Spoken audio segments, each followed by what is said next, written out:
మనము ఎప్పుడు దేవుని సన్నిధికి వెళ్ళినా ప్రతి ఒక్కరు ఏం చేస్తారంటే పర సంబంధంగానో భూ సంబంధంగానో ఏదో ఒకటి అడుగుతానే ఉంటారు. ప్రతి విషయంలో తొందరపాటుతో మనం అడుగుతూ ఉంటాం. ఇంకా చేయలేదేంటి, ఇంకా రాలేదేంటి, ఇంకా అద్భుతం జరగలేదేంటి, ఏంటి ఇంకా నా పరిస్థితులు మారలేదేంటి, ఇంకా నా కొడుకు జీవితంలో అద్భుతం, నా కుటుంబంలో అద్భుతం జరగలేదేంటి, వేగిర పడతాం, తొందరపడతా ఉంటాం. అడగడానికి నీ ఆత్మ ఎంత తొందరపడుతుందో దానికంటే 1000 రెట్లు ఎక్కువగా దేవుడు నువ్వు కృతజ్ఞతాస్తుతులు చెల్లించాలని తొందరపడతాడు. ఆయన నువ్వు ఎలాగ అడుగుతున్నావో దానికంటే 100 టైమ్స్ ఎక్కువగా వెయిట్ చేస్తాడు.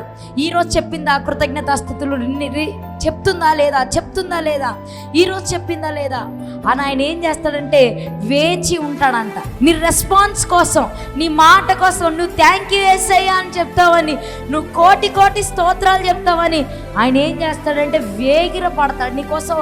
ఆయన ఏం చేస్తాడంటే తొందరపడతా ఉంటాడు. కాబట్టి మనం ఎప్పుడు ఎలా ఉండాలో తెలుసా? దేవునికి కృతజ్ఞతాస్తుతులు చెల్లించే వారిగా ఉండాలి.